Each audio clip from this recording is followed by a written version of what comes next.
Good afternoon, my peoples, and welcome back to the counterattack on this absolutely gorgeous October afternoon. I hope you and yours are doing very well. We've reached the end of another international week, and you know what that means. It's another international review. Let us get into it. So much stuff happening, so much going on all around the world. We have the French national team. You can see my man behind there, Kylian Mbappe, finally coming good, and they won the Nations League. We also had Asian and African qualifying, so we're going to get into a little bit more of the Asian qualifying, something that we really haven't discussed very much here on the counterattack. And lastly, we're going to get into CONCACAF, and more specifically, the United States men's national team. Oh, we're going to talk about those boys. The Yankees. I believe they played Panama and a couple other teams. So we're going to get into that as well. First up, Les Bleus. ALLEZ, Les Bleus. My man, Kylian Mbappe and Karim Benzema and all of them heading into the semifinals and finals of the UEFA Nations League, which is essentially another competitive tournament to stand in for some of the friendlies that were really just clogging up the fixture list. So now we have a competitive tournament randomly during the international break, and it was nice to see. Honestly, I'm a big fan of the Nations League. I like that no longer are teams sort of shoehorning in an extra friendly here and there just for it to have the team to do something to do in between qualifying. Now we got the Nations League, and France and Belgium, the semifinal, it did not start off good at all. I was absolutely panicking. Romelu Lukaku, my God, going to Italy really did something for him. He's a beast. He is an absolute beast. His ability to play on the half turn with his back to goal is absolutely world class. There is no one else can do what he does in football right now to the level which he does it. So, totally understandable that Chelsea broke the bank to go get him. But so the Belgians hopped out to an early lead, and then finally France showed some fight. They didn't just collapse or give up. Whatever Didier Deschamps said to them at halftime, it clearly worked. They immediately hopped back into the game with two unanswered goals from Benzema, and then Mbappe sort of putting the Euro penalty ghost to rest and scoring the penalty kick. And then Theo Hernandez. Oh, my God. I love Theo Hernandez. Scoring the winner in the 90th minute, putting the sword to the Belgians. And that's all they wrote. I think this is the last that we're going to see of this golden generation of Belgian players. They huffed and puffed for 3 or 4 cycles, a couple of Euros, and, they did relatively well. For a country of only 11 million people, have going as far as they've done over the last couple tournaments, World Cups and Euros, they got to be happy with it, I think. It's disappointing not to win something, but they just simply don't have the depth that a French team does. Even right now, some of the sort of the Lloris's generation, who, we're going to get to Lloris, is sort of like getting up into their 30s, 31, 32, and they'll be phased out as well. And France, they got a conveyor belt of talent. Tchouaméni, Guendouzi. Mbappe is only like what? He's like 22 now? So France clearly has the depth coming up behind this generation, so they're not worried. But Belgium, I think that goose is cooked. It's done. Les Bleus gave a much better performance in the final after they beat Belgium against the Spanish. 2-1, Benzema and Mbappe on the score sheet again coming from behind. Spain scored that lovely goal, and France in 20 seconds went right down the pitch.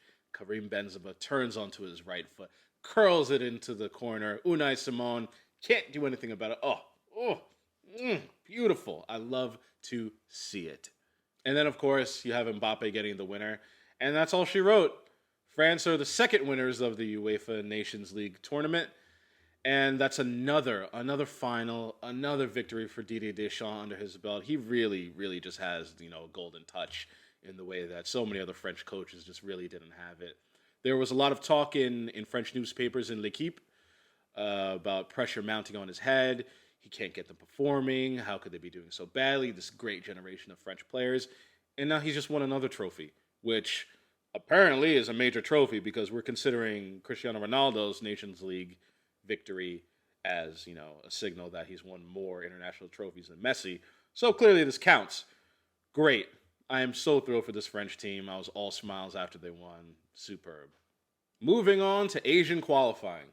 And I do like Asian qualifying. I especially like the earlier rounds when you have, countries like the Philippines and Myanmar and Afghanistan getting into the mix and getting some competitive action. It's really good to see some of these smaller teams, or at least for me, I think it's interesting. And I love seeing like an away game in like a Guam or something like that. I just think, even though Guam, I don't believe they qualify from Asia, I think they're Oceania, but still, like these sort of like smaller countries and seeing their national stadiums is great to see.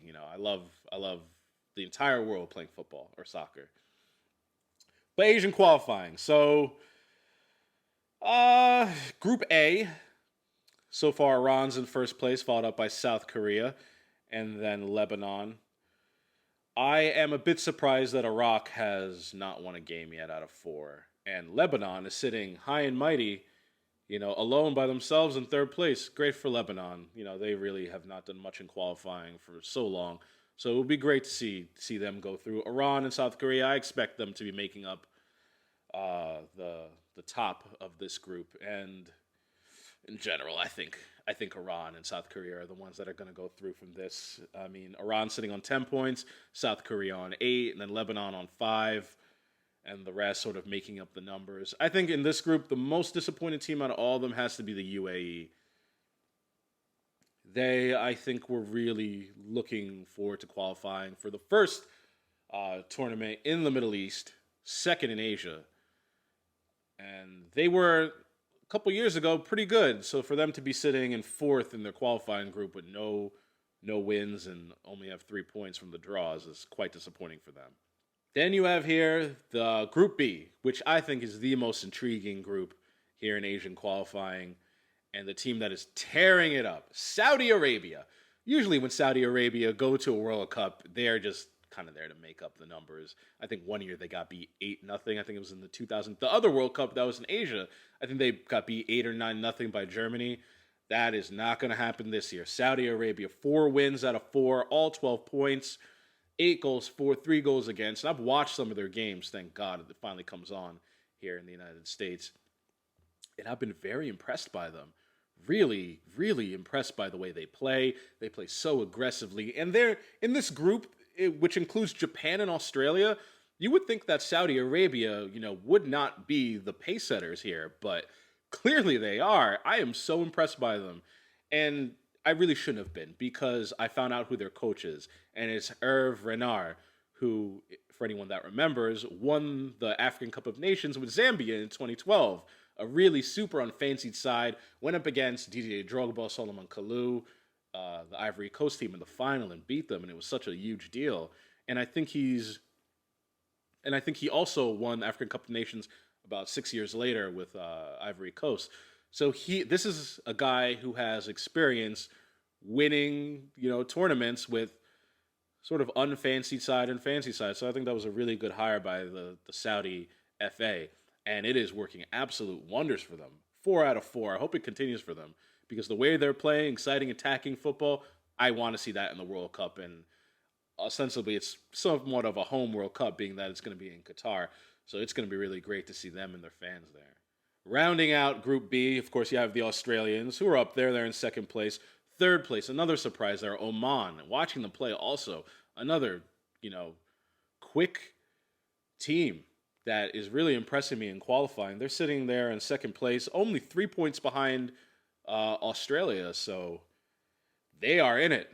It would be so good to see Lebanon, Saudi Arabia, and Oman all at this Middle Eastern World Cup. It would be really great to see them. Then you get to the surprise of the group here, and that is Japan. What are the Japanese doing? They're sitting here in 4th place, 6 points, 2 wins and 2 losses. It has been quite a poor qualifying campaign for the Japanese national team. And, you would think that they would be the pace setters here. 4th place, not good enough. Not good enough. Sitting below them, however, is another disappointment in the Chinese national team. The thing with the Chinese national team, they have pumped a lot into this um, qualifying for this Asian World Cup. They've moved around the start time of their domestic league so that their national team can have ample time to prepare, and it does not seem to be working. I mean, they just got their first win against Vietnam. It was a must win to sort of keep pace with the rest of this group, but they look sunk. Honestly, the Chinese national team, honestly, I just don't think that they have the quality yet. And that's quite disappointing for a nation of their size to be sitting here fifth out of six teams in their qualifying group. I think their goose is cooked. And the last sort of qualifying contingent we're going to get into is CONCACAF, and most specifically, my country, the United States of America, sitting here in second place, 3 points behind the Mexican national team after 6 match days. And for those of you that follow me on my personal Twitter, I'm often tweeting about the United States national team and how I am relatively disappointed with them. Looking at the standings, listen, the only thing that counts in qualifying, no one really remembers how a team plays in qualifying unless that form continues on into the World Cup. The main goal here, I know, is to qualify, point blank simple.